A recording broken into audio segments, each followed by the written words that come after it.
Last part is, let me go back to the cost preset.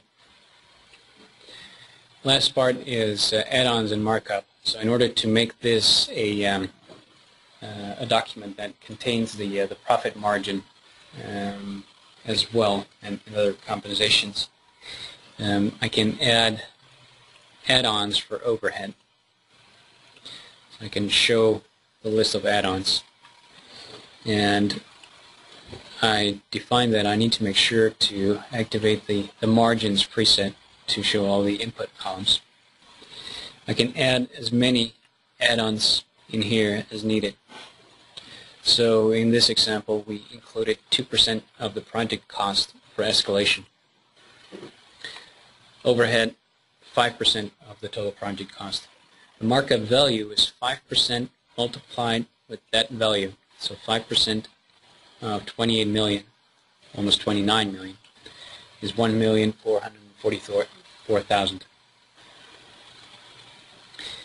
The bid price for the project is the sum of all the add-on values added to the total price.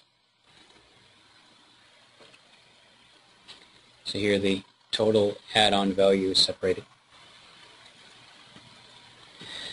So that is the margin that you put on top of the total project price.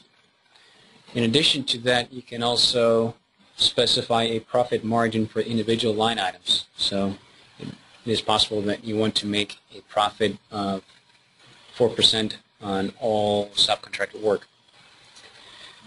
For that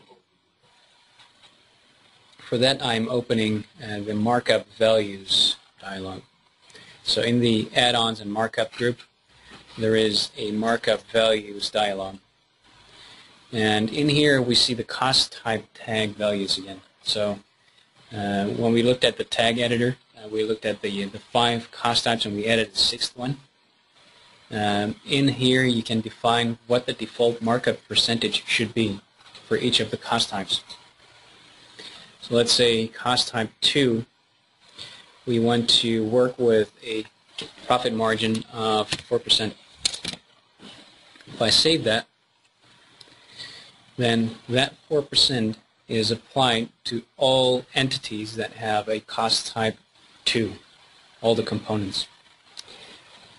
That had an impact on shell alone because the other ones are not activated. The other ones are still components and don't have a cost type associated with them.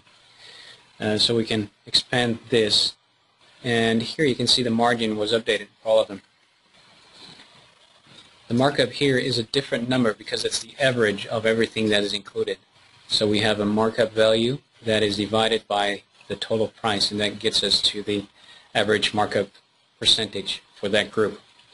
Let's drill down further to the individual components, because that's where we will see how the markup is defined.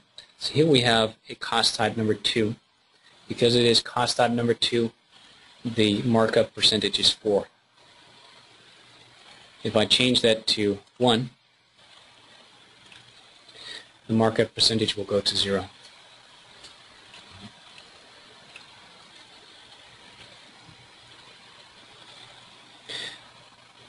Bid price and markup values, add-ons, all those are available in the reporting engine as well. So if you need to create a tender report or a bid report, and you don't want the owner or the client to see what the internal cost is, because you don't want them to see that you're working with a profit margin of 6% for your subcontracted work, then you only report on the bid price.